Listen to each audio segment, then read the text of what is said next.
Pane, opätovne vás vyzývam, už asi po tretíkrát. Odíďte v prípade, ak nie, v prípade, že neodídete a neumožníte prejazd týmto vozidlám, budete odtiahnutí. Upozorňujem vás, pán policajt, že som volal políciu na toto auto, ktoré ma nabúralo. Sme na vlastnom pozemku, pani. Pozor, ústavné práva. Ústavné právo, dobre. Pozor. Momentálne momentálne ústava platí stále. Pozor. Môže vzniknúť škoda na viac ako 2 miliónov eur na tomto... Nemajú to preukázané. Dobre, ešte raz. Vy svojim konaním nemôžete ohrozovať svoj život, zdravie a život, zdravie iných osôb.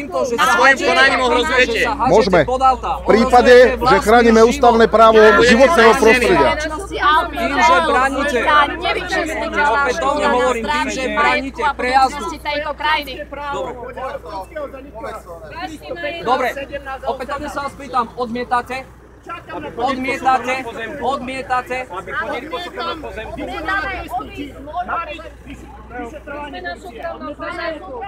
Pane, vy ste veliaci zásahu? Nie? Tu sa ústavné práva teraz porušujú. Pán nadporučík. Ústavné práva chráni vlastníctvo. Ústavné právo... Zákon ústava hovorí jasne, život, zdravie, majetok. Máte to nejako preukázané? Ale mám podozrenie, že... Máte podozrenie, dobre. Podozrenie jednali tú škodu? Môžeme vedieť, jak preukázali tú podozrenie. Oni ohrozujú nás. Vy, mladí pán, chcete podávať dodanie?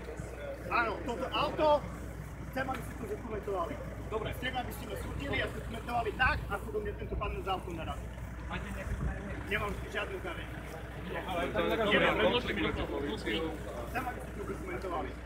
To bol útok motorovým vozidlom. Vy ste tými, ktorí som volal na políciu? Kde ste ten, ktorý som volal na políciu? Ten, komu ste volali na políciu, tu ani nepríde, lebo my ste rozprávali s operačných dôstojníkov. Vyslal vás? Áno. Chcem vám tej vozidlu dokumentované, že ten... Dobre, áno.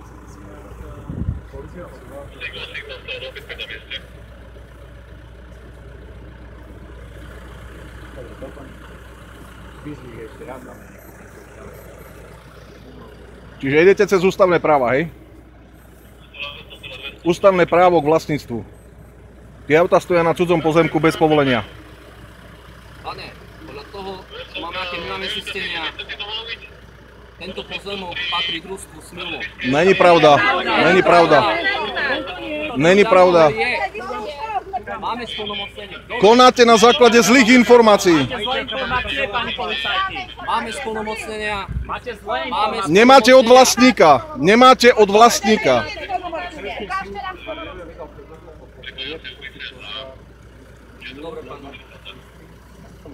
Vlastník nedal žiadne splnomocnenie na prejazd. Momentálne riešime to, aby vozidlá mohli prejsť. Prečo cez súkromný pozemok? Nemá súhlas vlastníka. Nemá súhlas.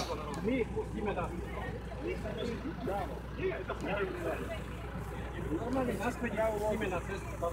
Dá sa to vrtuľníkom, dá sa. Ľudia vrtuľníkom. Oni pôjdu preč a my tu budeme... Pane, vy ste právnik. Vy vidíte porušovanie ústavných práv? Čo sa tu deje? Keď oni môžu ísť za autami po poľnohospodárskej pôde, my všetci dotiahneme tu auta. Môžeme tu parkovať takisto ako oni? Súhlasíte? Máte zákaz.